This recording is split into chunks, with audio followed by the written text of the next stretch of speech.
You're too sensitive. That never happened. You're making it up. After everything I've done for you. No one else would put up with you. You're lucky I'm even with you. You're being dramatic again. This is your fault. You bring this on yourself.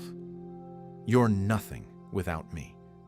And so it goes, every day, in circles, without end. If even one of those phrases just touched something deep inside you, stay, please. What you just felt isn't an accident. It's recognition. And that recognition matters more than anything you'll hear next, because millions of people live with this every single day and keep convincing themselves that this is just how it is, that this is normal, that maybe they themselves are the problem. No, it's not you. Here's what we know about physical abuse. There are bruises, there are fractures, there's an X-ray that tells the whole story, clearly without words. But there's a kind of damage that no scanner in the world will ever show. It doesn't live in your bones. It lives in the way you think about yourself in the morning, in the way you apologize, even when you've done nothing wrong, in the way you flinch at a raised voice, a stranger's voice, on the street, in a movie theater, in the way you've long forgotten who you were before all of this. That is emotional abuse. And it is no less real simply because it's invisible. More than half of the people who experience it spend years unable to name what's happening to them, because the abuser looks completely normal to everyone else, because he says he loves you, because you're already so exhausted from doubting yourself that you've stopped looking for answers. Today, we look for them together. The first thing to understand, emotional abuse is not a bad day. It's not one heated argument. It's a pattern. Systematic, repetitive, deliberate. Imagine a single drop of water on a stone. One drop, nothing. But that same drop falling in the same spot year after year carves a canyon. That is what happens to a person on the inside. Right now, I want you to do one thing. Just listen. Don't analyze. Don't defend anyone. Don't justify anything. Just listen. Because what I'm about to walk you through is every type of emotional abuse. And there's a very real chance you'll recognize your own life in this, or the life of someone you love. And when that moment comes, don't brush it away. That moment is exactly why you're here. Gaslighting. The term comes from a 1944 film where a husband secretly dimmed the gas lights in their home, then told his wife she was imagining the flickering, methodically, every day, until she began to doubt her own mind. Today, it sounds like this. That never happened. You've got it all wrong. You're paranoid. I never said that. And over time, the person stops trusting themselves. They begin running every thought through the abuser's filter before believing their own eyes. Because the human brain cannot hold two contradictory realities at once. And when the person you love keeps insisting your reality is wrong, the brain eventually starts to give in. Emotional invalidation. You shouldn't feel that way. Other people have real problems. You're overreacting again. This isn't about denying what happened. It's about destroying your right to feel anything about it. Children raised in environments of constant emotional invalidation are significantly more likely to develop anxiety disorders as adults. Because when your feelings are never allowed to be real, you learn to distrust yourself from the inside out.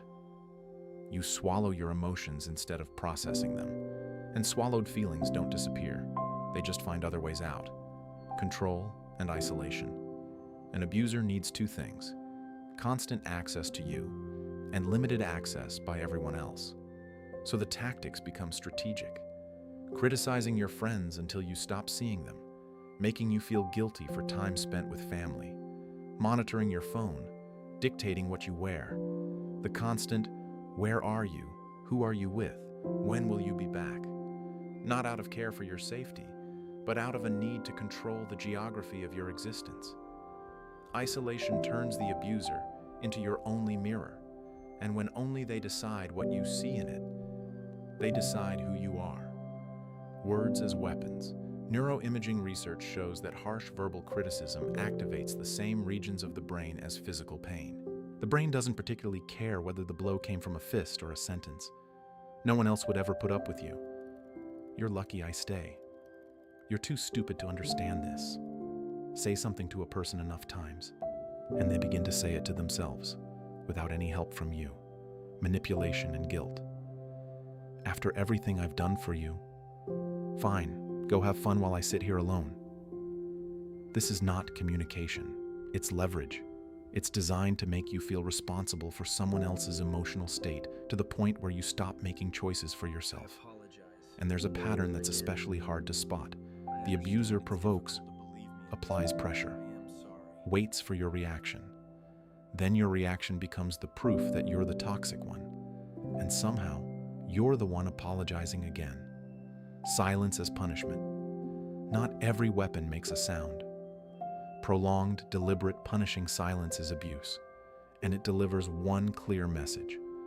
Your access to me is conditional. Behave correctly, and I'll come back. For people who fear abandonment, this is devastating. Abusers know exactly who to use it on. Love bombing, the attention, the compliments, the perfect moments.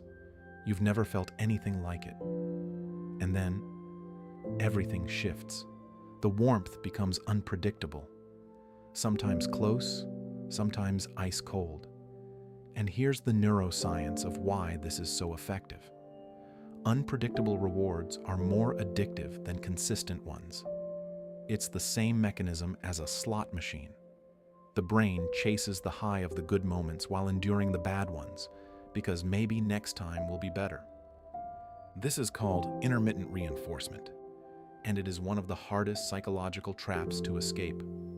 Now, the most important part, and I'm asking you not to skip this. If you recognized yourself in even one of these patterns, I know what's happening in your head right now. I know because it happens to almost everyone. You're telling yourself, it's not that serious. Others have it worse. Or, he's just stressed. She's just tired. It'll pass. Or, I provoke him. If I just acted differently, everything would be fine. Or, but he loves me, but she's done so much for me. Or the most devastating one, who am I to complain? I have a roof over my head. We have children. We have a life together. I can't destroy all of that. Or, if I leave, things will get even worse. He won't cope. She'll fall apart. I'm responsible for that. Or simply, silence. Because you've lived inside this for so long that you've stopped being able to imagine anything different. Here is what I need you to hear right now. Every single one of those thoughts is not your voice. It is the voice of a system that someone else spent years building inside your head. And the fact that you believe it is not your fault. But what you do next, that is already your choice.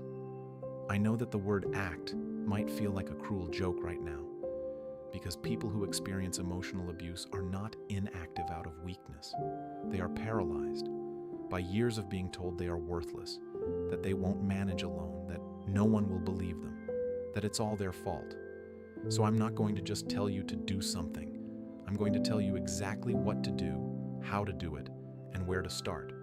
Step by step, right now.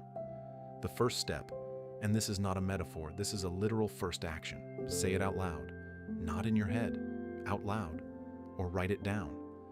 One sentence, what is happening to me is emotional abuse. That sentence changes everything, because abuse lives in vagueness, in maybe I'm exaggerating, in maybe this is just how things are. The moment you give it a name, you stop being a prisoner of your own doubt. The second step, break the isolation. Call someone you trust, a friend, a sister, your mom, someone who is not part of this system, not so they can fix everything, but to remind your brain that another reality exists, that there are people who see you differently. This is not weakness. It is one of the most courageous things you can do. The third step, reach out to a professional. I know that sounds simple from the outside, but if you're on the inside right now, you need someone who knows what this labyrinth looks like from within. A therapist who specializes in trauma is not a luxury. It is a tool. In the US, the National Domestic Violence Hotline is available 24/7. 1-800-799-7233. Anonymous, free. One call won't fix everything, but it can be the point from which everything else begins. The fourth step: stop the self-blame right now. Not because I want to comfort you, but because it is factually untrue. Emotional abuse is a system built by another person.